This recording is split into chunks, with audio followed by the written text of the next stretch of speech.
Welcome to Next In. I got my co-host Shane Shaun. I'm Taylor Duncan. As you guys know, we lead Next Level Recruiting, based here in Nashville, but really worldwide. In fact, so much worldwide that today we have someone coming to you from Brazil. Actually, pretty excited. Is this our? No, this is not our first international podcast. First person in Brazil. Brazil. First person in South America. We've done Germany.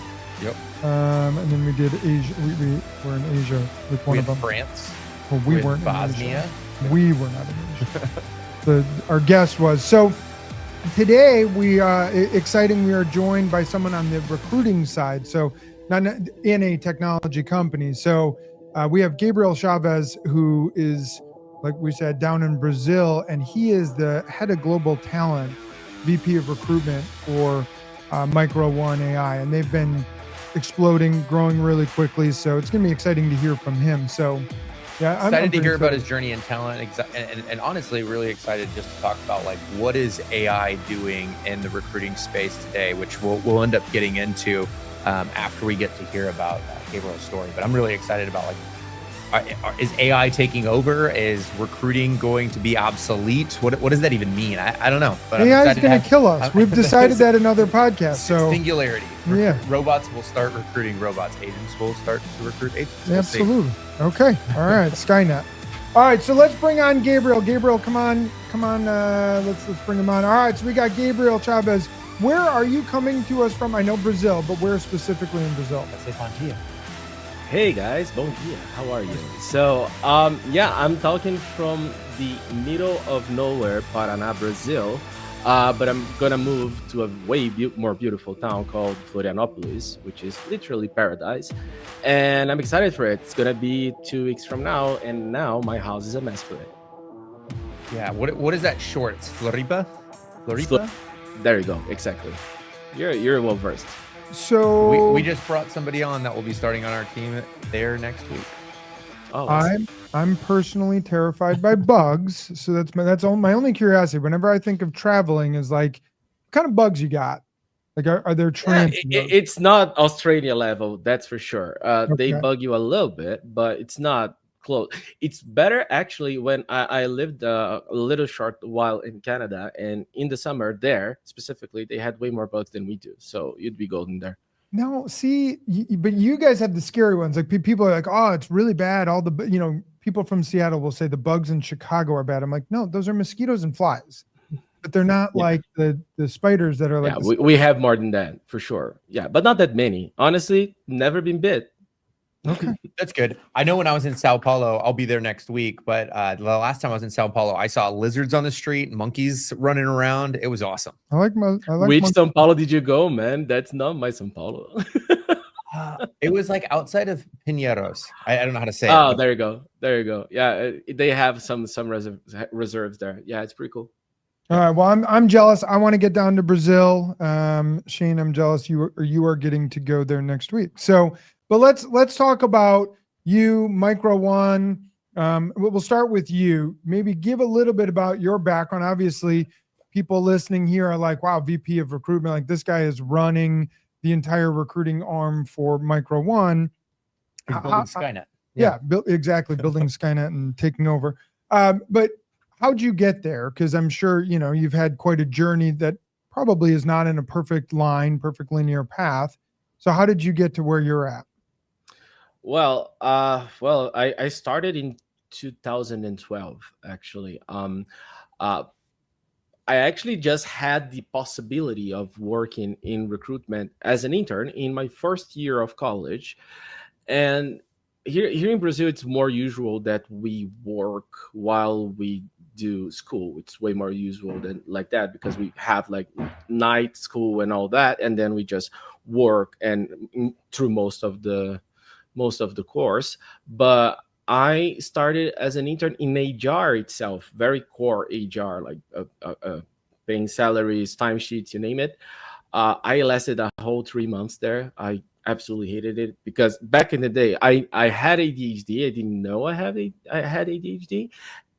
And those tasks were the most boring thing you can ever think. Like HR in 2012 was crazy boring, like thousands of sheets and stuff. But then I got the possibility of starting to work in a company called Red Commerce, which is a London-based company. I don't know if they exist yet. They probably do, but they were a body shop for SAP implementations. So basically, they were opening a branch in Brazil, in Curitiba, the place where I had my college, um, and they basically needed people that spoke English kind of fluently, like mostly fluently, because somebody from England was coming to Brazil to train us. So they were like desperate to get anyone that could speak very fluent English. Back in the day, it wasn't as common to speak that fluent English in Brazil. And the guy that found me actually found me because he wanted to hook up with a girl in my class. There you go. There you Yeah, go. that's how random it started. Yeah, so he wanted to hook up with a girl in my class, and he didn't have the game to go to her and say, "Hey, let's go out," right? And he sent a message to her like, "Hey, I have a job opening.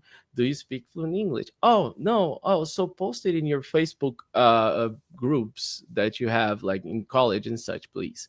"Oh, okay, cool." And that was that. Like they didn't hook up, but because of that, she actually posted it in the group, the Facebook group of my class, and I was like, all right, like I don't want to do HR, I want to do recruitment, and I got in, and the rest is history. Actually, it's been 13 years now. So So what you're Pretty saying is crazy. he was going for a woman, and there was somebody that he liked, and instead he got Gabriel. You were the constellation prize. I mean, we got a very good friendship out of it, so worth it. Yeah. I don't know. Yeah. So, and if Yeah, he's that's awesome. listening, which he probably is, you just dogged him out and said he doesn't have game. So, all right. And then I'm also learning that the best Comment way. below and guess who it is. Yeah, exactly. Tag the guy that you know that has the least amount of game. Yeah. So you went from that HR to then got into recruitment, and now VP of recruiting. What has been the differentiator for you in your career that's allowed you to rise to the top instead of just kind of staying on the talent side, the coordinator side, whatever it is? Cool. I'll tell you this. My career since 2012 up until 2019-ish, it was pretty much recruitment in the most various forms, right? I've done Michael Page, like white collar recruitment, hide hunting, let's call it that. I've done virus dev, which is like an offshoring type situation that was like a little before its time here in Latin America. I've tried to have my own consultancy, which didn't end up well. Again, I had ADHD. I didn't know I had ADHD until I was 29. So I can't an ADHD person can't be bothered into being an entrepreneur if they have to do like start from scratch. They don't have like the carrot there. So that didn't work out. But until 2019, I was like senior recruiter, middle recruiter, entrepreneur, middle recruiter, senior recruiter. I went into sales a little bit too. Didn't love it.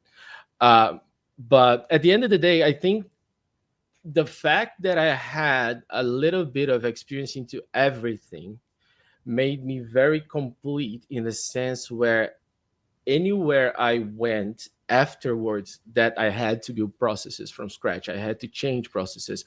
I had to have ideas that lots of people don't come up with because they didn't have the ride, let's call it that.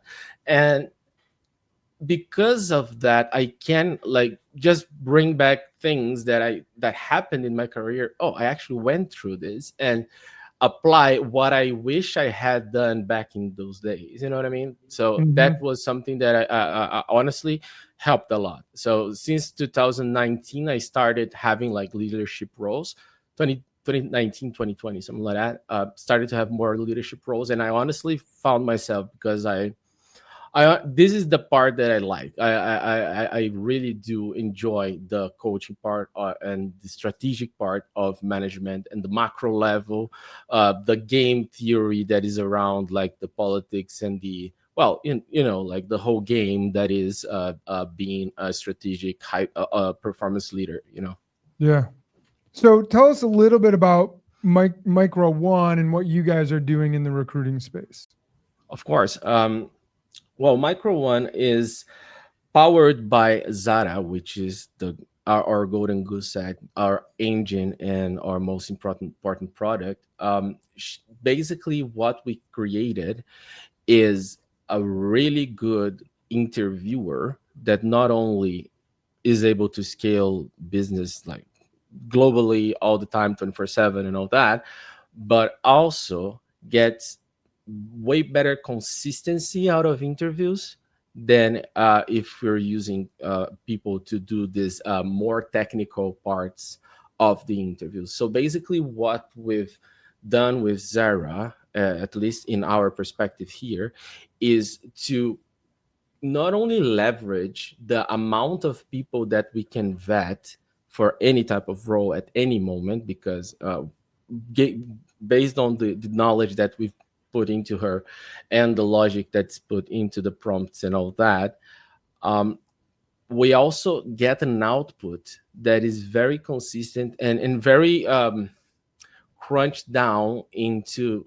what this person said regarding the skills that we're vetting. So, for example, let's say that we're vetting recruitment skills, right? And the output of a couple of questions, 3 to 4 questions that the person answers orally, usually is something in the lines of, this person seems to know a lot about recruitment and the full pipeline, full life cycle, and they do seem to have a good grasp of how to break the ice and creating rapport, yada yada yada. So it's a very full and crunched down output where our clients trust a lot.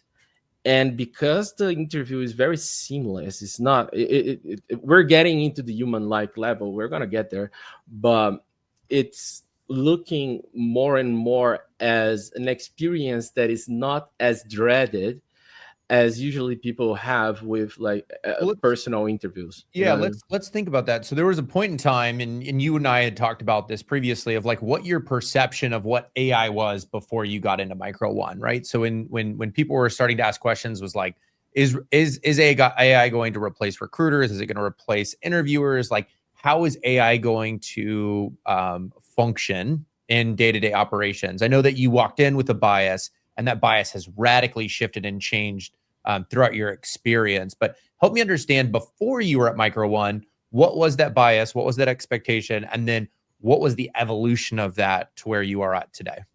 Great question. So to contextualize a bit, I joined Turing in 2021 as the sourcing lead for Latin America. So basically, my job was to create a pool for Turing of Latin Americans, because the main problem that they had at that time was that the clients in the US and Canada, they really wanted Latin America people, but the Latin America people didn't really go after the roles. They had like we call it an 8 or 80 type of approach to it, which they either thought they were too good to do the test, or they thought they were so bad, they would do so poorly that they just didn't do it anyway, right?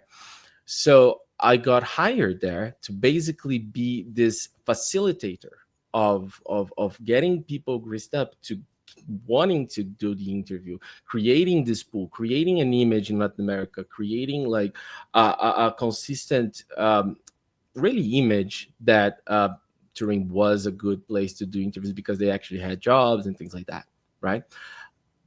That was done in a very manual way rather than going full AI or whatever. So what I created was a team of recruiters that not only would source and interview, but actually the first call that we had with the candidate were less so an interview and more so like a sales speech, really. Yeah, yeah, Right. yeah. So So like to make, it was like a marketing and a pitch to make people exactly. believe in touring.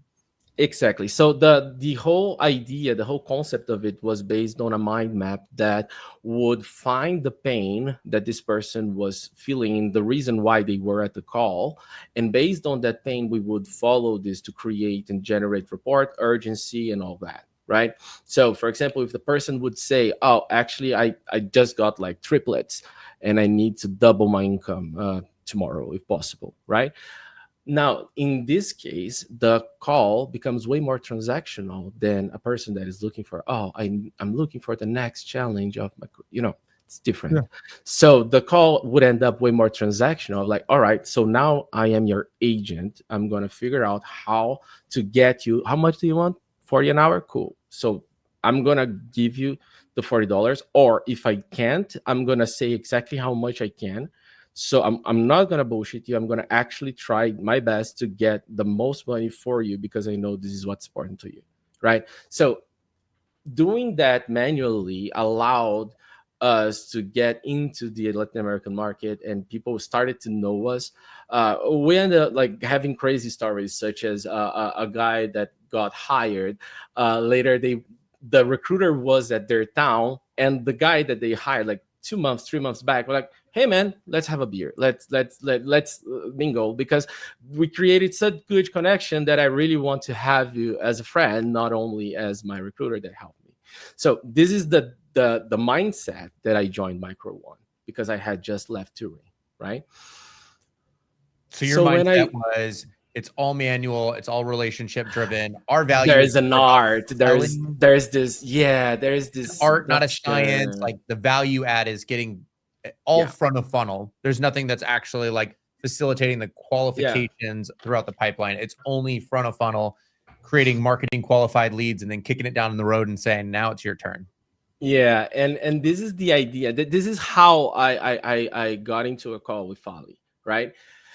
And of course, I mean, I wanted the job first off, and I just ate up my biases. I'm like, all right, I get how it works. It makes sense. I already have experience with it. I can roll with it and see how it goes, right? Was skeptical, of course. I was like, okay, I get how you're passionate about it. Cool, amazing, awesome. So I joined, and I started to use it. And while we were using a lot of the first months that I was here, we were changing a lot of things. For example, when I joined, we would have the AI interview and an AI interviewer for a technical interviewer for coding positions, right? Uh, to ensure that things were aligned.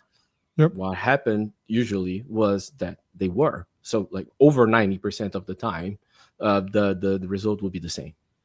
So it got to a point we were like, all right, let's ditch it. Let's start doing it full AI and see how it goes, right? And the scale that things got right after that moment, I remember the call. I was like 2 weeks in, and Ali just got into a call and said, "Guys, everything changed," and then we started this new process, pretty much from scratch, of rebuilding the process. And that's something I had already done at Turing, like rebuilding processes and such. So I was a big part of that. Um, where we would create more and more complex interviews on the AI side to be sure that the people that were actually passing were good. So at those days, we had like a conversion rate of say like 40-45%, something like that, of the people that took the AI interview finished it to complete. Not considering coders, because we had live coding and such, and always way less than that, right? But just from that, we lowered it, like from the bar raising, we lowered it to like 24 or 25%. So the bar was higher, and the people that were passing were really good. And it's a snowball. So as the interviews got better, we got better at building the interviews. We added more products, like we now have like a human data an exercise that we can build specifically for a type of role that we're filling and all that. And nowadays, what actually is happening, I did say that we just built a team of trainees, right? And the trainees team that I hired four trainees for this. I hired them specifically trying not to get the usual recruitment package, which is a person with like very high energy, very good social skills, good rapport, these things, and getting people that are more analytical, people that are more data centric, people that are more towards the proactiveness of a project manager of finding gaps and trying to fill them, more strategic really, right? Because the strategies that we build that are going to build our top of funnel are more important than how charismatic you are nowadays. That's the most interesting part, because it literally changed. That's it. Yeah. So let me ask you that then, which is like, what do you think the characteristics of a strong recruiter becomes now? Like, what is that change for your team? So you're saying like, hey, like, I don't think that I necessarily need the charismatic person in as much anymore, which was like constantly trying to drive top of funnel leads and convincing them to talk to us. And it's like, that's not the number one value for the recruiters on my team. So what is the value metric, and how is value perceived for a recruiter now at Micro1, and how that might shape, other companies leading into AI? It's very interesting because it's really different than it used to be. And if you start to look at it sooner, really the better. I'd say that people that are not risk averse is one thing that is important, because people are going to have to create out of the box types of strategies to get top of funnel, because now we can't expect that if we're doing like a position that has 3 people taking the AI interview, which would be the usual rate of a recruiter, like 3-4 interviews a day, something like that, right? We usually, when we open a role, we get over 100 AI interviews over like 12 hours, right? If we do things correctly, if we push the right buttons, get like things out in the right way, build like right top of funnel on LinkedIn and things like that. So slowly but surely, these people have to think differently and have different ideas on how to get to candidates. Example, we were looking into the virtual reality things. At first, one person randomly said, well, we should go into Reddit because they have a lot of aficionados communities there, and these people are really active, and they're very they need things to do with their VR, because, well, there's not much to do there yet, right? And then we got over 100 interviews in 24 hours. So that's the beauty of it. It's becoming a little more like at the start of the marketing craze with Google ads and things like that, where you'd have to use like Elasticsearch and things more out of pocket to get to your client. It's becoming the same thing, to reach the right demographic at the right time with the right pitch.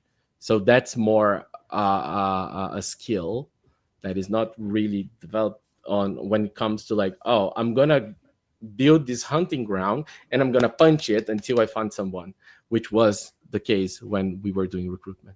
So when you think about that, does that mean that your process on sourcing and your process on identifying and the qualifiers of the sourcing metric far outweighs the person that is just like a salesperson? For sure. Oh my God, 100%. Like our actual like manual vetting process comes after Zara, right? Because then we have the whole information. We have their LinkedIn, we have their CV, we have the profile that they built, and also the interview, and sometimes multiple interviews to review and check, look at the video, look at like the answers. We have transcripts, you name it, all the shebangs, right? So a person that is very good at getting the right top of funnel, getting it correctly and getting it fast is invaluable. That makes sense. So socially selective, the person that, it's kind of like if Taylor and I were to go to a bar or like a party together, it's like we're looking for the person that's going to spend probably time. Like, we don't want the person that's going to speak to 100 people and come back and say, I met 100 people. Instead, you're like, I want the person that's going to, I want the person that's going to go and find 3 people and build a really, really deep connection and a really deep relationship with those 3 people, but knowing that actually converts versus 100 people that. And what Zara does is she does speak to all the 100 people and give you a detailed background of what they talked about and how well they did compared to everybody else.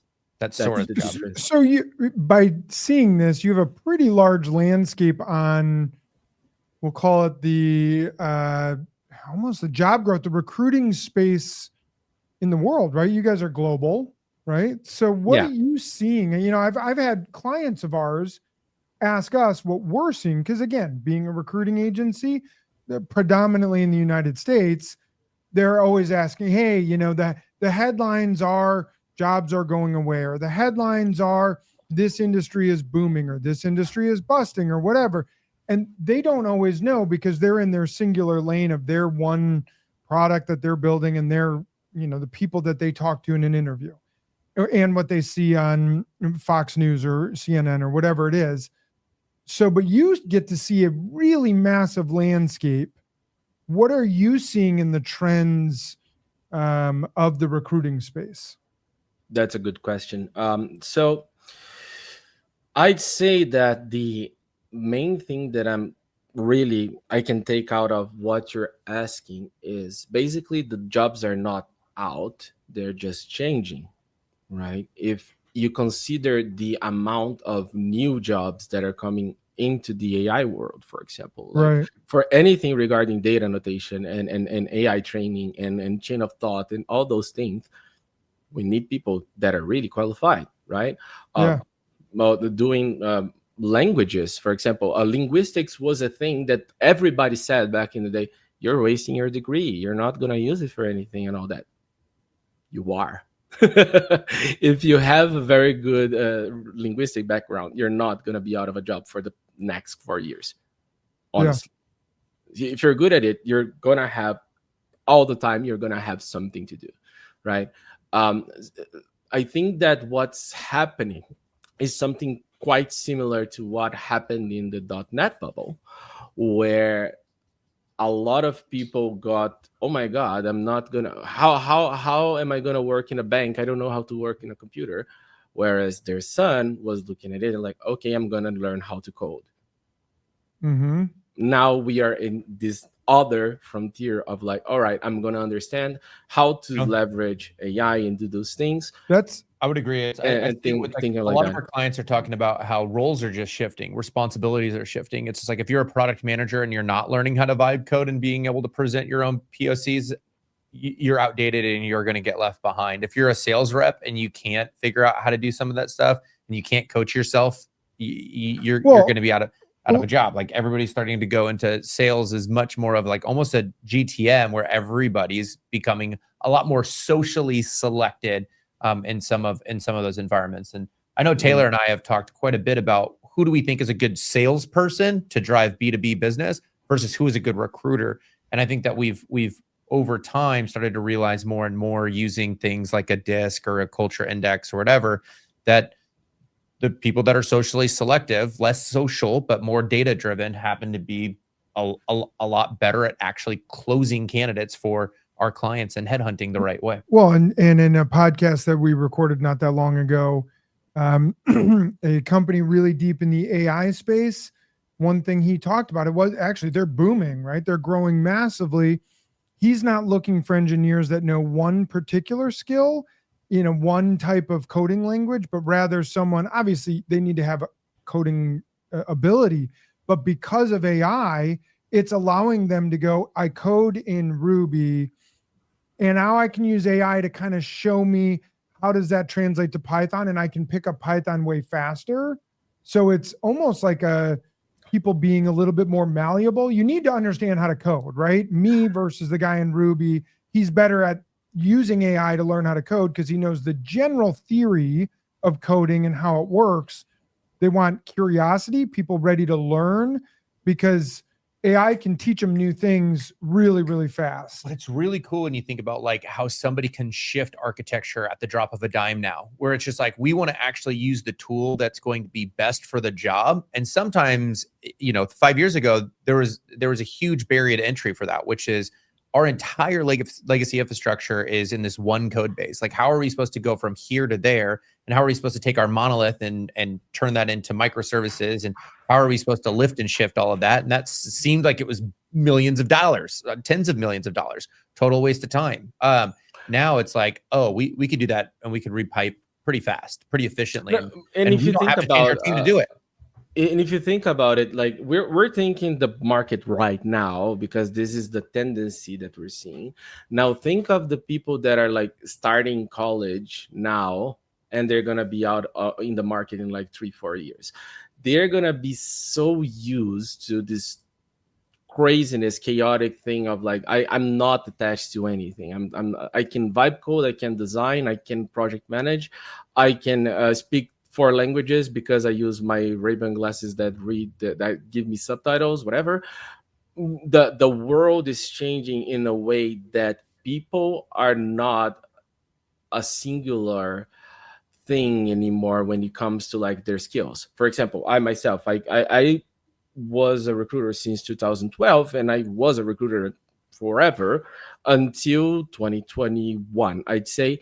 And then when I got into touring, while I was doing a recruitment part there, a lot of what I did was operations and understanding operations, understanding projects, and understanding a high level decision making and strategy, and being able to be in those fields of like, how do you optimize the projects that are not recruitment. So, and I use that to leverage my recruitment flow to have it on my projects and in my job. So people now, back in the day, if you were a great recruiter, you'd be a great recruiter, and that's that, and you'd be okay like that, right?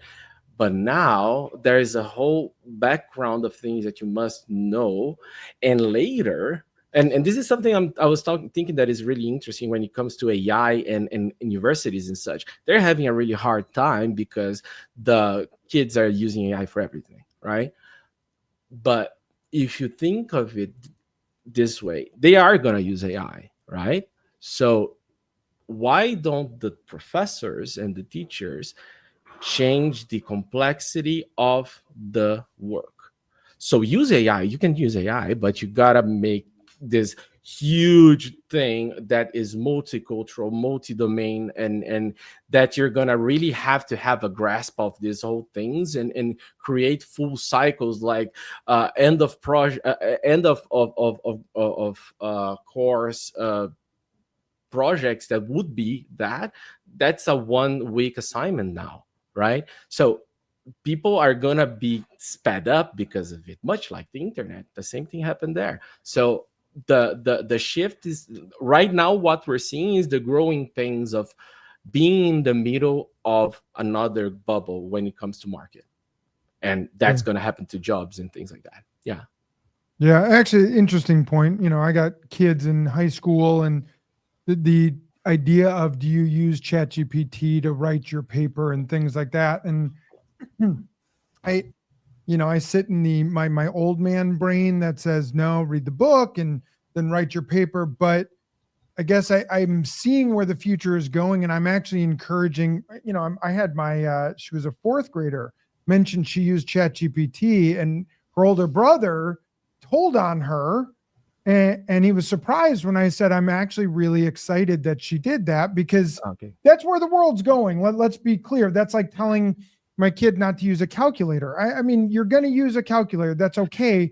Learn and understand how to use the calculator, because that's an interesting you're going to have a calculator the rest of your life. You do want to know mental math, but you got a calculator. In Brazil, that's really interesting, because in Brazil, we were, in my days, right, told that you must know to do mental math and to do things by head, because you're not going to have a calculator on you all the time, yada yada yada. Whereas I did like 6 months of high school in Canada in like 2008, and was really interesting because I got there and everybody was doing calculations in calculators, and I was like, I don't even know how to use it, and people were doing like graphs and shit, and I was like, well, I can do it by hand, but the questions that they were asking, I couldn't do by hand because they were done. They were thought for the calculator. That's what I meant. Yeah. And I think that's the future. That's what's going to happen. And what we're going to get from this, unfortunately, in my opinion, is a way bigger gap between people that are these curious, resourceful, and quick thinkers, and the people that are not. And they are going to be crying foul of like, oh, but they use AI for everything. Whereas the people that are using it to leverage themselves, they're just, right? Yeah. So it's to me, it's about teaching. In my opinion, it's about teaching the kids when to use it, that you still need to know your multiplication tables. You want to know those quickly. Once you've learned those, feel free to use the calculator. Once you've got them down, get using the calculator.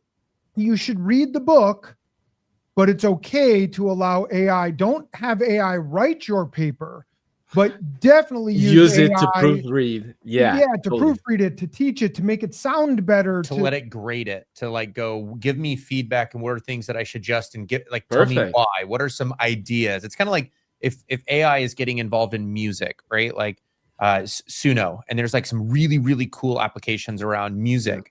It's just like, if you use AI exclusively and that's all you use for music, that music is going to sound like everything else that's out there, and it's going to be soulless. But if you want it to be able to feel like there's life, you can use AI to figure out, how do you want to string music together? How do you want it to sound? How do you want it to flow? But like, you still need like a human touch for it to be like an actual masterpiece. Like, I've got friends that have made some pretty cool rudimentary things with Suno, and it's great. But the people that I know that are like really good at music without Suno, they're going to leverage it.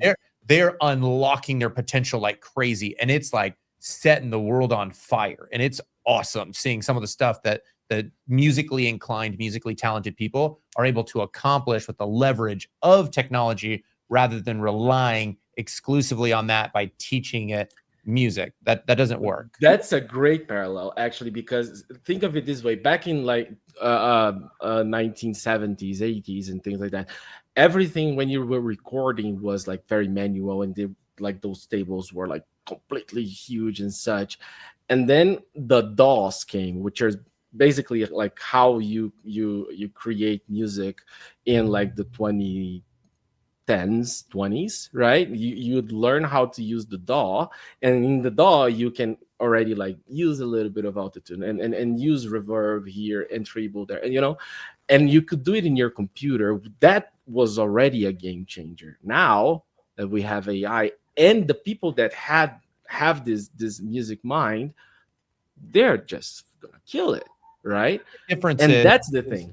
Do you know what good is? And I think that a lot of people, when they think about AI, it's like, if we are only enabled by AI, then AI is telling us what good is. You're not going to learn music, therefore you're not going to be able to use it. Yeah, exactly. And the ones that were using the complex one, they're going to kill it. That's the point. Like, well, the leverage that we get, Let's look at what you do, right? You are AI recruiting services. Is that a simple way to say it? Yeah, we're branching out recently, but yeah, you can say that. From what we're discussing today, AI recruiting services, right? Do you think that eliminates all recruiters? No.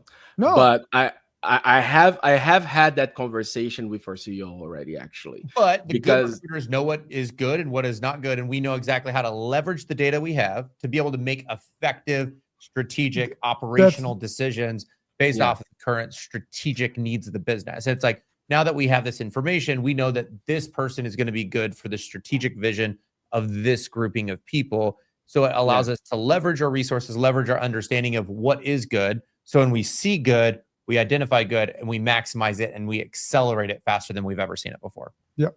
And that's where I think AI is going in so many directions, which is the people that understand what does good look like. Because you have to have a certain amount of battle scars in life, right? Like, you have to understand what wins and what loses. And so the people that understand the game and they understand how to win and lose, the people that know how to win are going to just fucking win and win and win and win. And they're just going to be able to Michael Jordan the world and just turn into an absolute cleaner. That's the thing is that if we have 50,000 Michael Jordans, what happens to the, I don't know, low people on basketball? I'm sorry, but you got the point. Like if you have 50,000 Michael Jordans, they're gonna be the NBA, like, and the regular people are not gonna be there, right? So the people that are regular, they're gonna have to work harder and all that. And that's an interesting point regarding like is the recruiting world going away? Absolutely not. The profile is changing, and with the profile changing, the responsibilities are changing. And the barrier to entry to be eligible, and the scale is changing. The amount of projects you can do at once is going to change. The amount of juggling that you have to be able to do or to deliver 20, 30 people one day for a project, and then 40 to another project, and you have like 5, 10 projects at once that you're going to do at the same time. That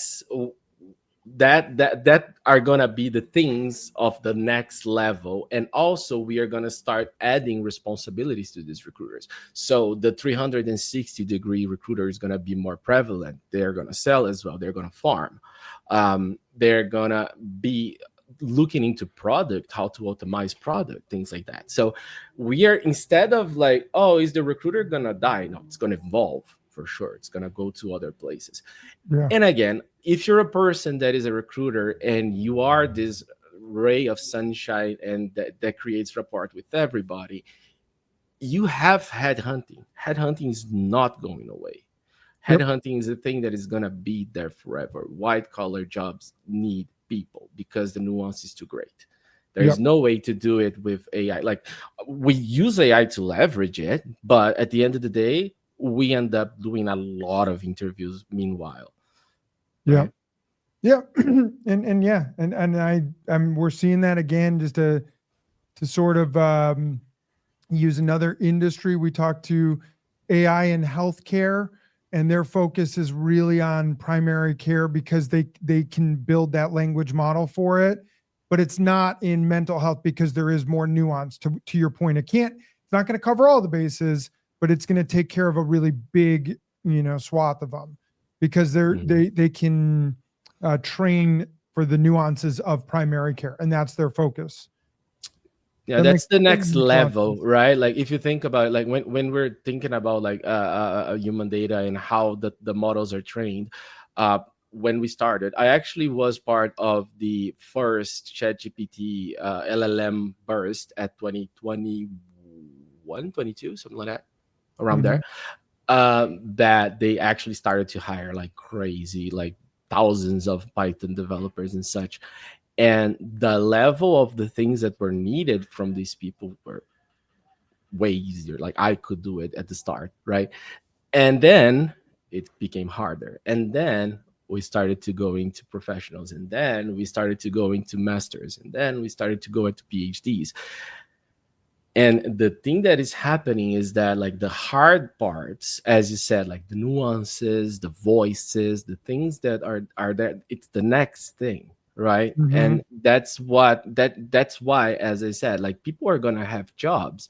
They just have to look differently, like in different parts of their abilities, and leverage that. A lot of people that were, let's use the 2000s bubble as an example. A lot of people in like the 90s were very good accountants that did things by hand and did things in person and things like that. But if you in 2010 and you had like a folder with all the information on paper of a person, how can you expect that this accountant is going to be good for your crypto betting? So you gotta think of that way. And this is the thing that people don't realize when they say that like the jobs are dying. No, it's just changing. So as we think about the future, we got our fun question we've asked everyone that's been involved in AI, because you've been awesome. Thank you for giving us this much time. So we'll try to make sure that we're conscious of that. The future, and it's not going to eliminate all jobs, but is AI going to kill us? I don't think so. I think that That's a maybe. That's a maybe. You're our first That's maybe. well, do people say yes? Most of the time, it's an absolute no, real No. fast. No. Nah, nah. We're like, nope. Nah. I'm in the camp of maybe. I'm definitely Now in- I'll tell you this. In the future, and I mean future, AI can kill us as much as humans can kill us. yeah, they can just do So it on a much bigger scale. yeah, they're effective, right? Yeah, they could like melt the. I don't even know how they would do it. They melt the nuclear plant. Hey Siri, how do I napalm effectively? You know, but I don't know. I was on a person with a bad intent is gonna do that as well. So what's the big Yeah. issue about it? Like the reason why I don't think AI is going to be able to take over the world was as simple as yesterday, where it's like it feels like 1 out of 15 or 1 out of 14 Google Meets meetings that I do, Microsoft has to update, or the computer has to update, and there has to be some reload, and I can't access anything, and the computer just decided it forgot to like turn on, and I'm like, I don't know. I think that one day there's maybe it's just turning on you and you don't know about it. Yeah, that's what it is. This is the start. They're testing. They're testing. All right. watching my emotions. They're like, No, but really, like when I think this is like, we work with a lot of the big ones, right? And the thing that we look that is interesting is like we see the updates on like all the big things that happen in the market, and we're like, yeah, that's what happened back 3 months ago, and we see what we're doing now, and we're like, this is an interesting development of the world, and it's cool to have like a spoiler of probably I'll know if I ever go in a bunker. If I buy a bunker, you guys can be then. Yeah, All I'm right, good. terrified. You get a 3-month head start, so we'll just yeah. If I disappear, just see if I'm online. If I'm online, we're golden. We're good. But otherwise, if you leave, we know we got about a 3-month clock. Yeah. The ticker has started. Got it. Yeah. All right, last question. You're in Brazil, so maybe you're watching something else. What are you watching on your Netflix, Hulu, fun? What is your fun guilty pleasure right now? That's interesting. So I have a weird conundrum because lately, at least since I became head of talent and now VP of recruitment here at Micro1, I don't see anything regarding like series and movies and such that is gonna weight more on my mind, right? Like I use it to decompress, really, Yep. and ideally that I don't have to be looking at it constantly. So the thing that I use the most to pass my time and also to just go away from it and not be looking at screens so much is Critical Role, which is a tabletop RPG thing that happens on Twitch and YouTube, that they have voice actors that play Dungeons and Dragons, and it's been going for like 10, 12 years, something like that. And the episode, like the seasons are like 110, 120 episodes long, and each episode has like 4 hours, right? Whoa. So what I do is I put it in the second screen and just work and do my stuff. Or, oh, I'm gonna go to bed. Cool. I leave it there or something similar to that in my TV or my iPad, and I go to bed. It's pretty cool. So honestly, I haven't seen a movie in like, honestly, I'm trying to think. I think it's like 3 months since I've seen my last movie. Honestly, it's very weird. I don't even know the last movie, like 2-hour-long movie I've watched. Mine was We don't have the mind to sit and look at things anymore, man. No. That's why the VR thing didn't work, right? Like you have one screen and you can't look anywhere else. Like, I'm bored, and you go something. We're not prepared for it. I'm old school. I love going to the movie theaters. I do. I love movie theaters like a Neanderthal. Wow, you're impressive. I'm like a caveman. I still go to the bank and I catch things in manually. And Taylor's like, why don't you just use your computer? You can just do it. And I'm like, I don't know. I'm a social being. I want to go in. You're you can go into the accountant that has your papers on like the stack. I go to the grocery store and I see the one person that's sitting there alone while there's a line for the self-checkout. Well, this person's like sitting here being like, I can help you. But people are like, I don't I want to do self-checkout. I don't. Like, do you understand how AI interviews are a parallel to that? Yeah. That's exactly it. Like, people don't want to talk to people at the end of the day most of the time. So if I can do it with a computer that is not going to judge me and not going to be racist and not going to be sexist and it's going to treat me fairly, and I don't have to talk to a person, that's perfect. So, speaking of Micro1, how do the fans who are like, wow, that's awesome, this AI interview sounds amazing, how do people get in touch with you or Micro1? Amazing. So we are in LinkedIn a lot. Like, we post most, if not all, of our active jobs on LinkedIn. So if you want to know what's active, it's very up to date. It's automated in our ATS. Or you can go on jobs.micro1.ai and have all of them there. Perfect. All right. So jobs.microai.com. Jobs.micro1.ai. There you go. Right. All right. So I totally screwed that up. All right. So, or go find Micro1 on LinkedIn and everything is there. Perfect. Yeah, absolutely. Well, Gabriel, thank you so much for joining us today. This was awesome. We have decided that we now know how to tell if AI is going to take over. If Gabriel goes away, then we have 3 months. Perfect. So that we learned that today. That is fantastic. So, Gabriel, thank you so much for joining us. Congrats on the growth of both Micro1 and you moving up and up and up into the VP of recruitment. You're doing a fantastic job and we can understand why. So to everyone else, like, subscribe, comment, talk about the guy that doesn't have enough game to get the girl in the class in Brazil, and everything else. But again, thank you everyone for joining and thank you, Gabriel. Goodbye. Thank you for having me, guys. Bye.